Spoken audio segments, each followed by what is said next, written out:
Diz assim a palavra do Senhor: Filhinhos, eu vos escrevo porque os vossos pecados são perdoados por causa do seu nome. Pai, eu vos escrevo porque conheceis aquele que existe desde o princípio. Jovens, eu vos escrevo porque tendes vencido o maligno. Filhinho, eu vos escrevi porque conheceis o Pai. Pai, eu vos escrevi porque conheceis aquele que existe desde o princípio. Jovens, eu vos escrevi porque sois fortes e a palavra de Deus permanece em vós e tendes vencido o maligno. Não ameis ao mundo, nem as coisas que há no mundo.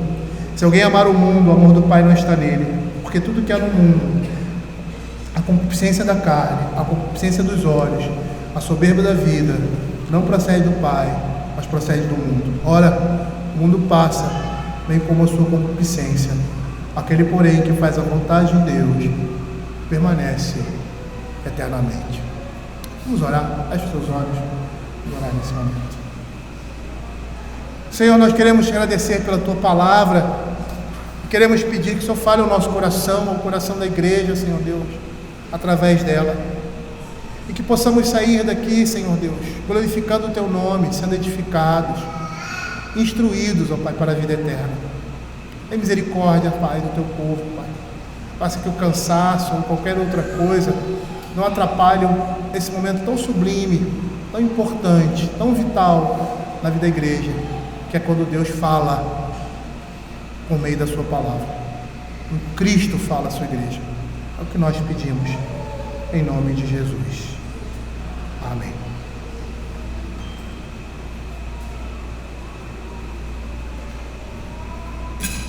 Queridos, o tema da epístola de João, a primeira epístola, é a certeza de vida eterna.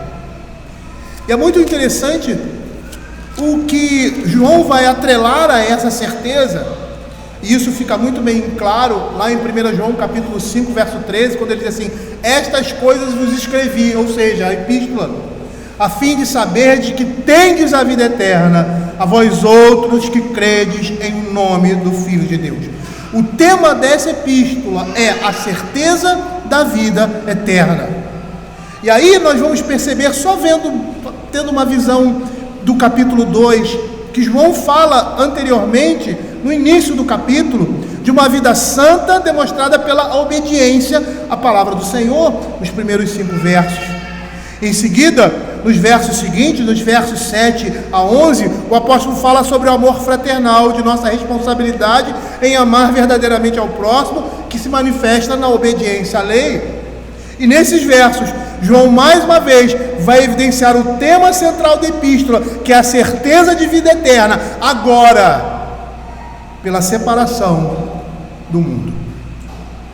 E ele começa aquilo que seria uma introdução. Esses primeiros 2, 3 versos é uma introdução para a exortação que ele que ele inicia no verso 15 e termina ali no verso 17, quando ele diz assim: filhinhos, eu vos escrevo porque os vossos pecados são perdoados por causa do seu nome.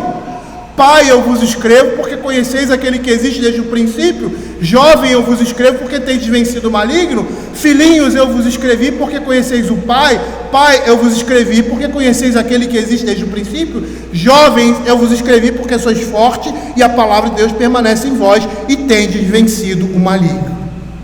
João aqui, ao usar essas expressões, ele está se referindo a várias classes de pessoas na igreja.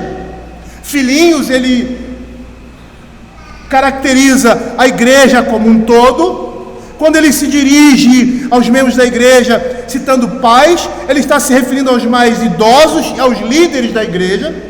Quando ele se dirige aos jovens, ele está se dirigindo aos mais jovens em idade ou os mais novos na fé. E perceba que nessa epístola ele escreve dando algumas instruções.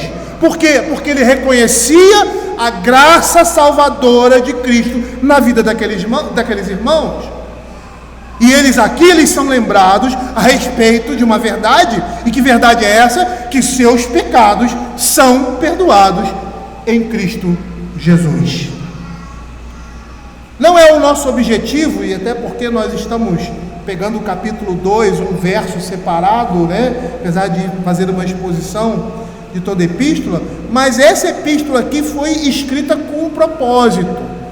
O propósito primeiro era dar a certeza, as evidências de vida eterna. É o que nós vamos ver aqui, na separação do mundo. A separação do mundo é uma evidência de vida eterna na vida de um crente. Mas o que estava acontecendo ali no âmbito da igreja a quem João escreve é que havia alguns mestres que estavam inserindo ali novidades que apontaria para um evangelho por méritos próprios, de um conhecimento superior. O que nós temos aqui é o que nós vamos chamar de gnosticismo, que vai aparecer como uma doutrina solidificada alguns séculos depois.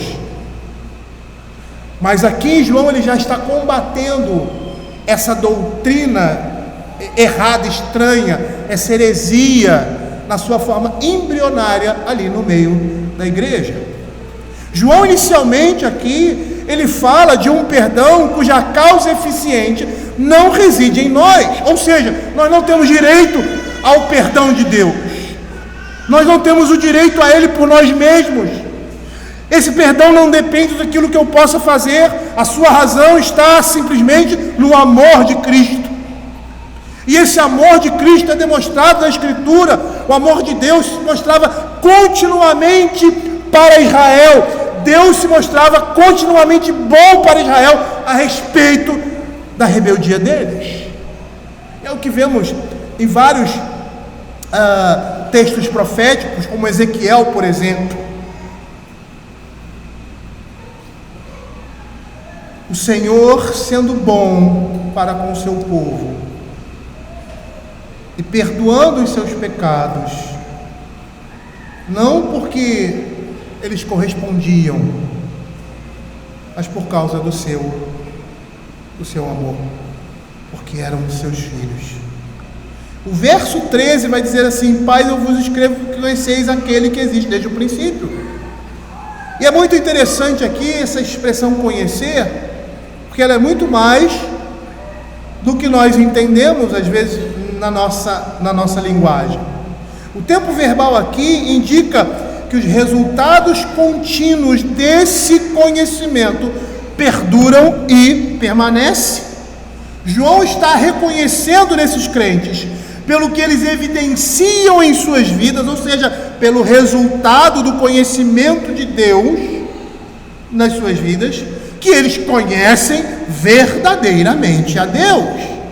E dessa forma ele está reconhecendo nos líderes da igreja os resultados de uma vida em comunhão com Deus. E aí ele se refere aos jovens: jovens, eu vos escrevo porque tendes vencido o maligno. E a ideia aqui é que eles continuamente vencem as investidas de Satanás. E é muito interessante nós olharmos para isso aqui e percebemos que esses jovens são aqueles mais jovens ou aqueles mais jovens na fé, e que o texto da Escritura está nos dizendo implicitamente que todos nós temos a capacidade de vencermos as tentações e as investidas de Satanás, desde os mais jovens na fé até os mais maduros. E por mais inexperientes na vida cristã que sejamos, o Espírito Santo nos habilita a vencermos o nosso inimigo. Em 1 João 4,4 ele diz assim: filhinhos, vós sois de Deus e tendes vencido os falsos profetas, porque maior é aquele que está em vós do que aquele que está no mundo. No momento da nossa salvação, cada cristão recebe tudo o que precisa para crescer e amadurecer na fé. Nenhum dos recursos necessários para isso lhe falta, por mais que seja iniciante na fé cristã. E é isso que a palavra de Deus vai dizer em 2 Pedro capítulo 1, verso 3 e 4, quando diz assim: visto que como pelo seu divino poder nos tem sido doada todas as coisas que conduzem à vida e à piedade, pelo conhecimento da completa daquele que nos chamou para a sua própria glória e virtude, pelas quais nos têm sido doadas as suas preciosas e muito grandes promessas, para que por elas vos torneis co-participantes da natureza divina, livrando-vos da corrupção das paixões que há no mundo. Por vezes nós pensamos que precisamos de um poder maior, um algo mais, que muitas vezes no evangelicalismo moderno é pregado e incitado uma unção especial. Mas a Escritura não diz isso. Pelo contrário, foi o que nós falamos hoje de manhã, de Efésios capítulo 5, verso 18. Nós vamos nos encher do Espírito quando estivermos vivendo uma vida de fé e obediência à sua palavra. Por isso Paulo vai dizer: não vos embriagueis com vinho, no qual há dissolução, mas enchei-vos do Espírito, falando entre vós com salmos, entoando e louvando de coração o Senhor, com hinos e cânticos espirituais, dando sempre graças a Deus por tudo, ao nosso Deus e Pai, em nome do nosso Senhor Jesus Cristo, sujeitando-vos uns aos outros no temor de Cristo. É no exercício da fé, a obediência à palavra de Deus, o culto a Deus, da devoção, que nós nos enchemos do Espírito. A maturidade na vida cristã, ela vem por uma comunhão com Deus, que se dá pelo conhecimento da sua palavra, seguido de uma vida de obediência a Deus. Tudo isso sendo proporcionado pela ação do Espírito Santo que habita em nós. A nossa força vem do Senhor, e nós conhecemos a Deus e crescemos como crentes através da sua palavra. Não é a religião cristã, não é uma religião mística no sentido vulgar dessa palavra, ou seja, mágica, com mistérios e cerimônias religiosas secretas. Não. A fé, o enchimento do Espírito, o crescimento na palavra de Deus, no conhecimento de Deus, na piedade, vem por meio do Espírito Santo, pela intermediação do conhecimento de Deus, ou seja, da palavra de Deus. E aí no verso 14 ele volta a se dirigir inicialmente a toda a igreja e estratifica essa igreja quando diz assim: filhinhos, eu vos escrevi porque conheceis o Pai. Veja como o conhecimento de Deus é importante. Pai, eu vos escrevi porque conheceis aquele que existe desde o princípio. Jovens, eu vos escrevi porque sois fortes e porque conheceis, ou seja, a palavra de Deus permanece em vós. Conhecer a Deus gera um efeito transformador na vida de um homem. Por isso que o Senhor Jesus disse lá em João capítulo 8, 32: e conhecereis a verdade vos libertará. E essa verdade é Cristo. Não é só uma mudança de comportamento apenas, mas é uma mudança de estado, é uma mudança de natureza. É a palavra de Deus que agora se torna permanente em nós e nos faz vencer o mundo, o diabo e a carne. Veja o que o apóstolo Paulo diz em Efésios capítulo 6, verso 14 e 17, falando dessa batalha que nós lutamos contra os principados e potestades que se manifestam na nossa vida, nas nossas relações sociais. Estais, pois, firme, cingindo-vos com a verdade. Perceba que ele traça aqui a armadura de um gladiador ou de um soldado romano, metaforizando essa armadura, apontando pura e exclusivamente para a palavra de Deus. Estais, pois, firmes, cingindo-vos com a verdade, vestindo a couraça da justiça, calçai os pés com a preparação do evangelho da paz, embaraçando sempre o escudo da fé, com o qual podeis apagar todos os dardos inflamados do maligno. Tomai também o capacete da salvação e a espada do Espírito, que é a palavra de Deus, com toda oração e súplica, orando em todo o tempo no Espírito, e para isso vigiando com toda perseverança e súplica por todos os santos. É a palavra de Deus em nós que nos faz vencer os nossos inimigos. O apóstolo Pedro, na sua primeira epístola, no capítulo 1, verso 23 e 25, ele diz assim: pois fostes regenerado, não de semente corruptível, mas de incorruptível, mediante a palavra de Deus, a qual viva e é permanente, a qual é viva e permanente. A palavra do Senhor, porém, permanece eternamente. Isso significa, meus irmãos, que todos fomos regenerados e não mais somos escravos do pecado. Nossa obediência agora é a Cristo e não a carne. E essas coisas significam conhecer realmente a Deus. O Evangelho de João, no capítulo 15, no verso 14 e 15, no diálogo de Jesus com seus discípulos, ele diz assim: vós sois meus amigos se fazeis o que eu vos mando. Já não vos chamo servos, porque o servo não sabe o que faz o seu senhor, mas tenho-vos chamado amigos, porque tudo quanto ouvi de meu Pai vos tenho dado a conhecer. Amizade pressupõe intimidade, amizade pressupõe conhecimento. Não existe intimidade sem conhecimento, sem familiaridade, sem proximidade. E era isso que João estava falando daquela igreja. Vocês conhecem a Deus, porque a vida de vocês demonstra isso. E aí ele se dirige agora aos jovens: jovens, eu vos escrevi porque sois fortes e a palavra de Deus permanece em vós e tendes vencido o maligno. A força do jovem aqui está na permanência da palavra de Deus neles. João havia dito anteriormente que eles continuamente venceriam o maligno, e ele repete essa afirmação. E a resposta é por quê? Porque a palavra de Deus é permanente neles, está em seus corações. Por isso o salmista, lá no Salmo 119, verso 11, vai dizer assim: guardo no coração as tuas palavras para não pecar contra ti. Nós temos nessa inicial, dos versos 12 a 14, uma palavra de encorajamento para os crentes da igreja que eram alvo da carta, os santos em Cristo Jesus.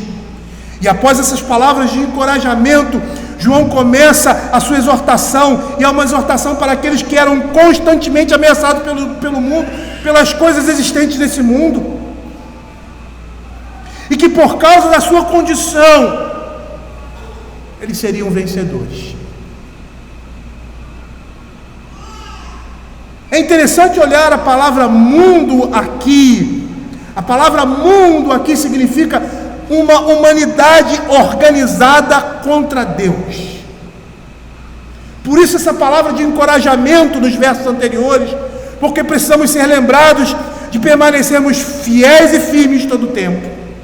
E ele diz assim: não ameis o mundo.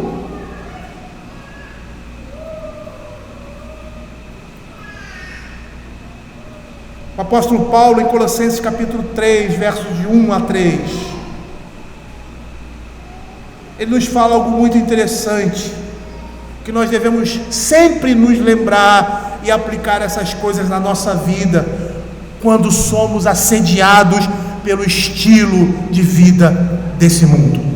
Ele diz assim: portanto, se foste ressuscitado juntamente com Cristo, buscai as coisas lá do alto, onde Cristo vive, assentado à direita de Deus.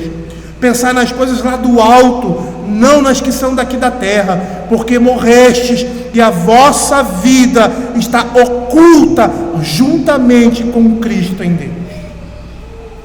Quando o escritor de Hebreus ele fala ali, aqueles homens que viveram por fé, ele diz que eles eram estrangeiros e peregrinos nesse mundo, e por serem estrangeiros e peregrinos nesse mundo, o que eles ansiavam e a maneira como eles viviam era completamente diferente, e fazia com que as pessoas ao seu redor perguntassem: por que ele está agindo assim? Por que Moisés deixou uma vida de luxo, de riqueza, para viver no meio de um povo pobre, escravo, que não tinha uma terra, que estava peregrinando, queria peregrinar no deserto? Por quê? Porque o pensamento dele estava lá no alto.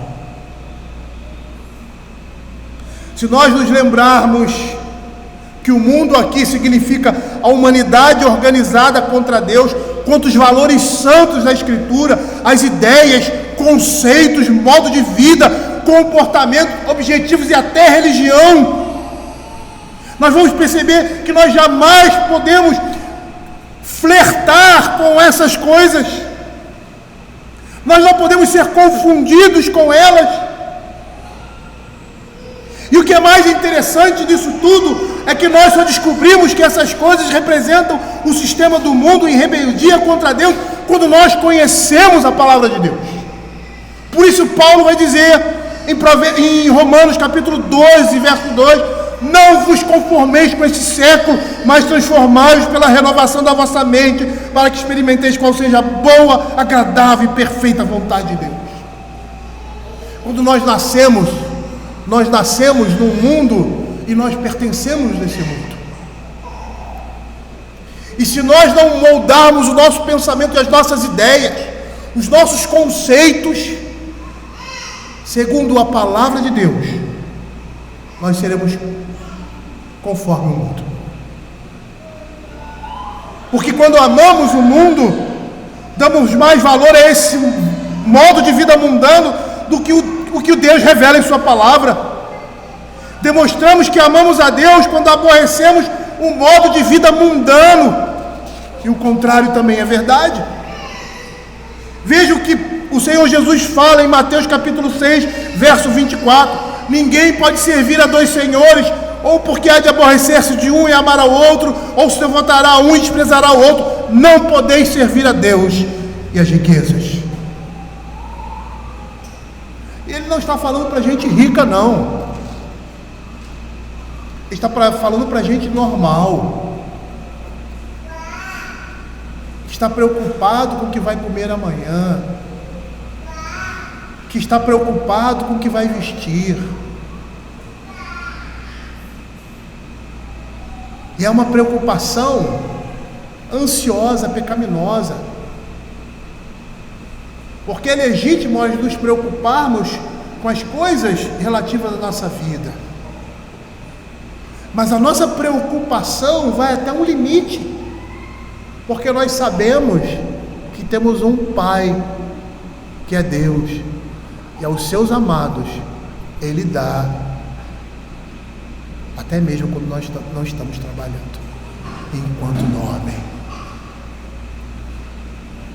Por isso ele diz que nós não devemos viver como gentios, como se não tivesse um Deus, como se não tivesse alguém por trás, um Pai que sustentasse, que cuidasse, que suprisse, como se essas coisas dependessem exclusivamente do nosso trabalho e do nosso esforço, como se não tivéssemos um Deus que nos daria força, vigor para suprir Ele mesmo, através de nós, as nossas necessidades. Foi isso que Moisés disse, ou Deus disse por meio de Moisés, quando o povo de Deus iria entrar na terra prometida. Ele diz lá em Deuteronômio capítulo 8, parafraseando todo o capítulo: quando vocês entrarem na terra, que as coisas que vocês vão ter, como nós lemos aqui, parece que cai do céu, que brota do chão, vocês vão trabalhar e essas coisas serão dadas, e vocês vão pensar muitas vezes que esse é fruto unicamente do seu esforço, do seu trabalho e do seu braço. Aí ele vai dizer assim: lembra como foi no deserto? O pão caía do céu, a água vinha da rocha, uma nuvem cobria do sol escaldante, uma coluna de fogo aquecia no frio extasiante da noite no deserto. Eles deveriam lembrar que agora eles estão trabalhando, estão recebendo, agora a terra produz, agora eles estão quentinhos, mas eles não podiam esquecer: os meios mudaram, mas o Deus que dá continua sendo o mesmo.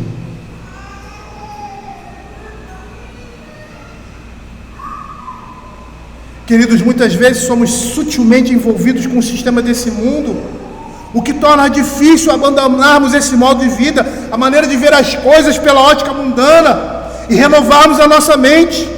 Entretanto, nós devemos buscar não o que nos agrada, mas o que agrada a Deus, porque se amamos o mundo, o amor de Deus não estará em nós. Se compararmos os versos 4 e 5 com este, mais uma vez fica claro que o princípio do amor a Deus se resume na obediência à sua palavra. Ele diz assim: aquele que diz eu conheço e não guarda os meus mandamentos é mentiroso, e nele não está a verdade. Aquele, entretanto, que guarda a sua palavra, nele verdadeiramente tem sido aperfeiçoado o amor de Deus. Amar o mundo incapacita o homem a amar a Deus. E como que nós aprendemos a amar a Deus? Conhecendo Ele por meio da sua palavra. É muito interessante. Uma vez eu pastoreei uma igreja e ela tinha, isso tem muito tempo, e ela tinha uma veiazinha pentecostal. E naquela época tinha uma expressãozinha que diferenciava um cristão do outro. Você vai se lembrar, alguns vão se lembrar. Eu tive uma experiência com Deus. Você já teve uma experiência com Deus? E aquilo me revoltava num bom sentido. E aí eu vou falar sobre isso na igreja. Vou pregar sobre isso. E aí eu peguei a escritura e mostrei que todo homem tem uma experiência com Deus. Lá em Atos diz que o Senhor não deixou o mundo sem o seu testemunho, dando do céu chuvas, enchendo o coração dos homens de alegria e de fartura. Isso não é uma experiência com Deus?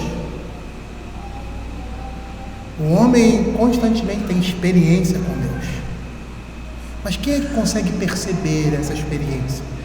Quem consegue perceber que Deus está se movendo constantemente em nosso favor, cuidando de nós, cuidando desse mundo, trabalhando constantemente nesse mundo, fazendo com que as coisas funcionem e que a sua igreja, os seus filhos cresçam, se desenvolvam? Quem? Deus.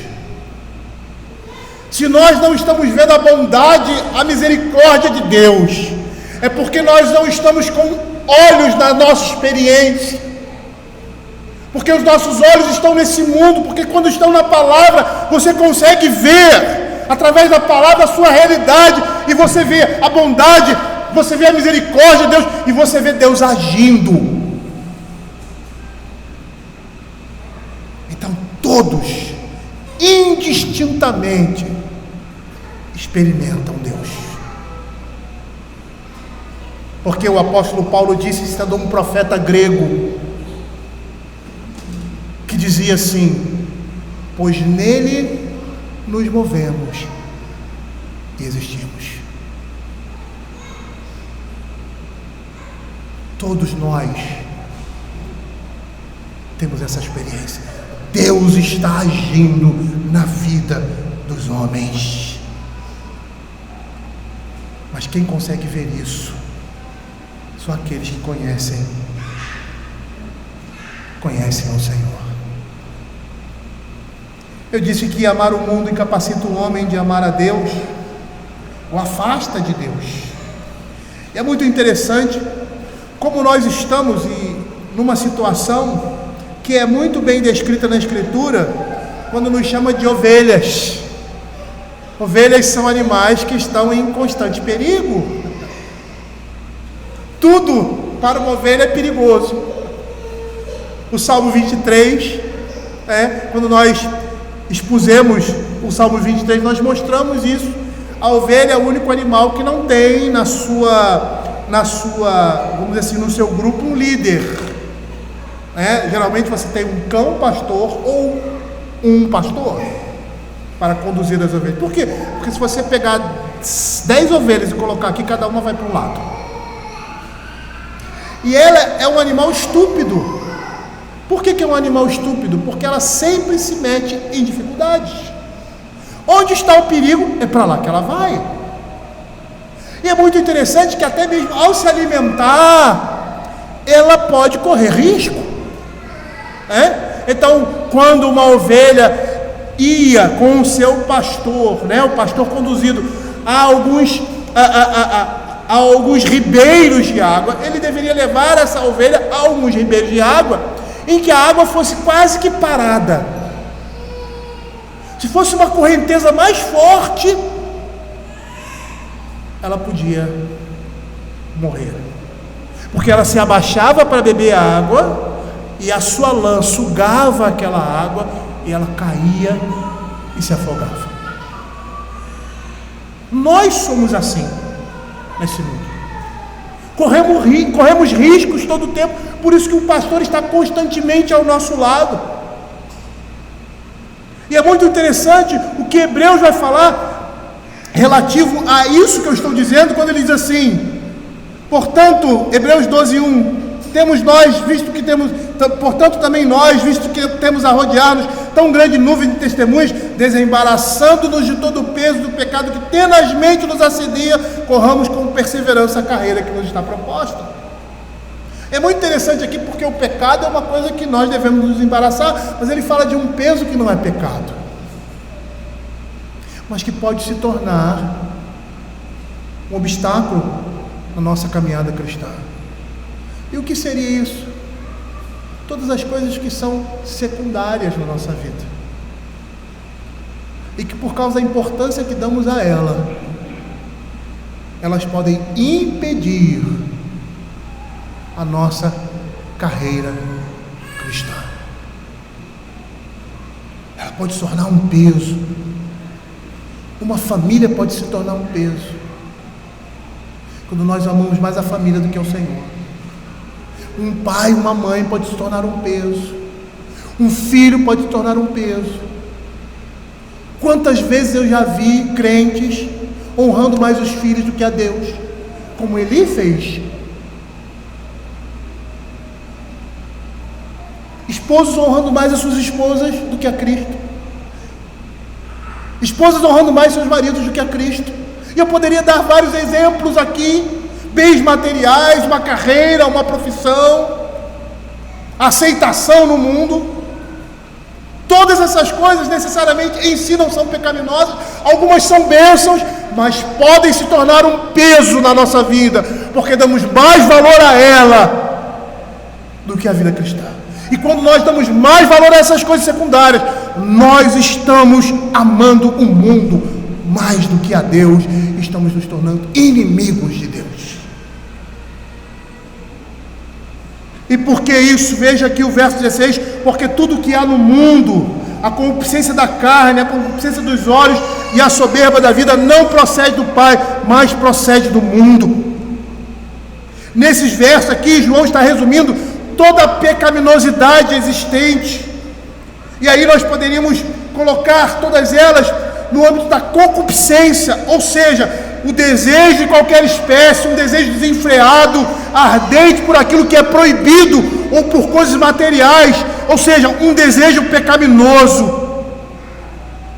E o exemplo que temos disso, e tem vários exemplos na Bíblia, mas um exemplo pontual, que vai iniciar todas as coisas, é a queda. A queda é envolta, o pecado dos nossos primeiros pais são envoltos na concupiscência. Veja aí Gênesis capítulo 3, verso 6, vendo a mulher que a árvore é boa para se comer, agradável aos olhos, árvore desejável para dar entendimento, tomou-lhe do fruto e comeu, e deu também ao marido, e ele comeu. Tiago, no capítulo 1, no verso 14, ele diz assim: ao contrário, cada um é tentado pela sua própria cobiça. Quando essa o atrai e o seduz, então a cobiça, depois de haver concebido, dá à luz o pecado, e o pecado, uma vez consumado, gera a morte. E aí nós poderíamos dividir essa cobiça ou concupiscência da carne, que se refere aos apetites sensuais. A ideia aqui seria de desejos que levam a desejar mais e mais, sem a possibilidade de uma satisfação, conduzida a uma teia de outros desejos. Em Romanos capítulo 12, como nós citamos, lá nos primeiros versos 1 e 2, nós temos ali que os nossos corpos devem ser santos, separados do pecado. E o apóstolo Paulo vai lá em 1 Coríntios 6,18, ele vai falar que nós devemos fugir da impureza. E Paulo em Efésios vai falar da escravidão da vontade, da carne e dos pensamentos. Isso se refere à concupiscência da carne. Mas existe também dentro dessa concupiscência uma subcategoria que é a concupiscência dos olhos. Nos homens, a visão torna-se um portão para os desejos ilícitos. E há um ditado que nós muito ouvimos, que os olhos são as janelas da alma. Isso é uma grande verdade. Esse tipo de concupiscência inclui grande variedade de satisfações, como o cativeiro da alma pelo aspecto externo da coisa desejada. A sua alma fica aprisionada àquilo ali, e você quer, mas você não pode ter. Uma preocupação excessiva pela própria aparência e posição, um gosto excessivo pela exibição e o desejo por aquilo que é vulgar. Isso se manifesta ou caracteriza essa concupiscência dos olhos. E a última, que é a concupiscência, a soberba da vida, é o orgulho, a arrogância, o desejo de louvor, deleite, por ser considerado importante, por ser reconhecido. Todos nós gostamos de ser reconhecidos. E quando não somos reconhecidos, nós nos revoltamos, nós ficamos magoados. Perceba que isso é soberba, é pecado. Quando essas coisas se tornam mais importantes e desejadas em nossa vida, o amor do Pai não está em nós. E por quê? Porque essas coisas não procedem de Deus. Veja como isso se manifesta no Éden. Gênesis capítulo 3, 6. A Escritura diz: vendo a mulher, concupiscência dos olhos, que a árvore era boa para se comer, concupiscência da carne, satisfação de desejos físicos, desejável para dar entendimento, soberba da vida, orgulho, presunção, desejo de ser igual a Deus, arrogância, atribuindo a si o direito de alguma coisa, ou seja, de ser igual a Deus. Veja o que João vai dizer: o mundo passa, essas coisas passam, essas coisas serão destruídas, e bem como aqueles que vivem e amam essas coisas, mas aquele que faz a vontade do Senhor permanece eternamente. Aquele que obedece a sua palavra, foge dessas coisas que são pecaminosas, ele permanece eternamente. Eu citei no decorrer desse sermão, como hoje de manhã também, o texto de Marcos capítulo 8, verso 34 a 35, que vai ser um texto que nós vamos expor quando dermos continuidade à exposição de Marcos que estamos fazendo quando voltarmos de férias. E eu gostaria que você abrisse aí e acompanhasse comigo, porque nós vamos ver aquilo que João está dizendo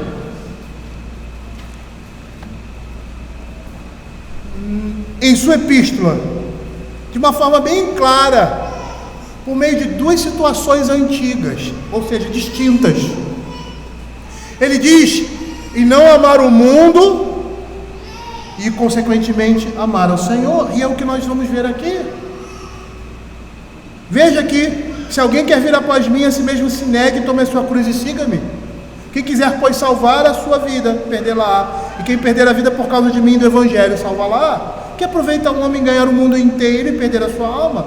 Que daria um homem em troca de sua alma? Porque qualquer que nessa geração adulta e perversa se envergonhar de mim e das minhas palavras, também o Filho do Homem se envergonhará dele quando vier na glória de seu Pai com os santos anjos.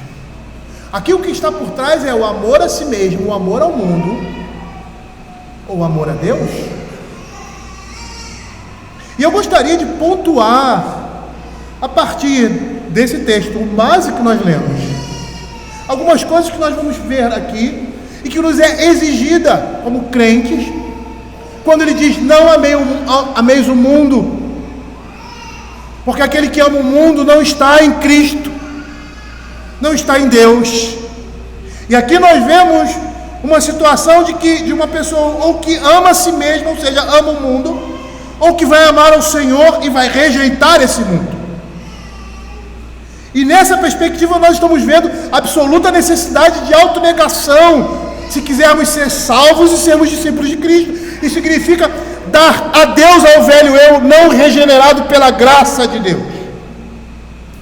Estar dispostos a mortificar a carne diariamente, os feitos do corpo, a separarmos do mundo e a perder a nossa vida nesse mundo, se for necessário, por causa do Evangelho. J.C. Ryle vai dizer: se não levamos a cruz, jamais usaremos a coroa. Uma outra coisa que nós devemos, dentro dessa perspectiva, é avaliar a nossa caminhada, perguntando a nós mesmos: o meu cristianismo tem custado alguma coisa? Ele tem implicado em algum sacrifício da minha parte? Ele traz consigo qualquer cruz? E nós precisamos entender que uma religião que nada custa, nada vale. Ela não trará nenhum benefício nessa vida e não levará salvação alguma no porvir. A segunda coisa que nós vemos aqui é a importância que a alma do homem tem, e essa alma tem um valor incalculável. Essas palavras devem nos levar ao esforço e à autonegação, porque o reino dos céus é tomado por esforço, e os que se esforçam se apoderam dele. Somente os corajosos, aqueles que se apoderam do reino de Deus, aqueles que lutam corajosamente contra os seus pecados, são aqueles que avançam, são aqueles que mostram o seu amor a Deus. Nós precisamos entender que nós temos uma alma eterna e nós vamos prestar contas diante de Deus do que nós fazemos nesse mundo. E o homem pode assassinar a sua alma se ele amar esse mundo, se ele amar o pecado, se ele se apega a esse mundo. O J.C. Ryle vai dizer: de todas as barganhas tolas e sem proveito que um homem é capaz de realizar, a pior delas consiste em desistir da salvação de sua alma por amor ao mundo presente.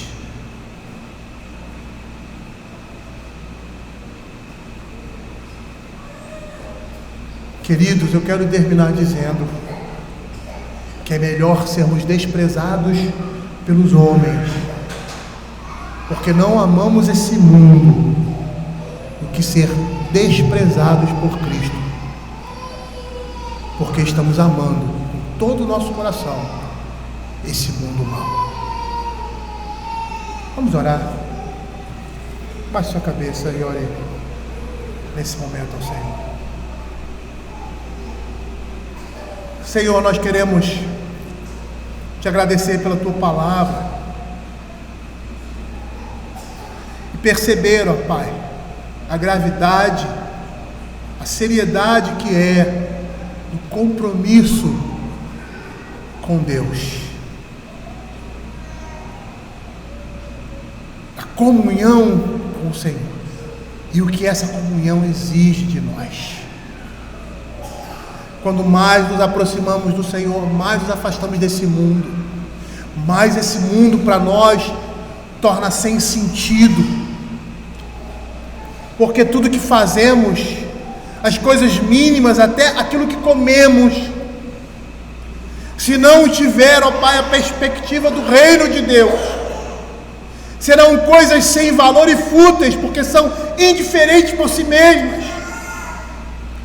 Mas quando nós olhamos essas coisas pela ótica da palavra, pela ótica do reino de Deus, essas coisas trazem prazer, trazem alegria, trazem satisfação e glorificam a Deus, glorificam o seu nome. Pai, que o Senhor esteja nos ensinando a amar cada dia mais a sua palavra, consequentemente, vai nos levar a odiar esse mundo, a odiar o pecado e a lutar mortalmente contra ele nas nossas vidas. Fica com o teu povo, Pai, é o que nós pedimos. Em nome de Jesus. Amém.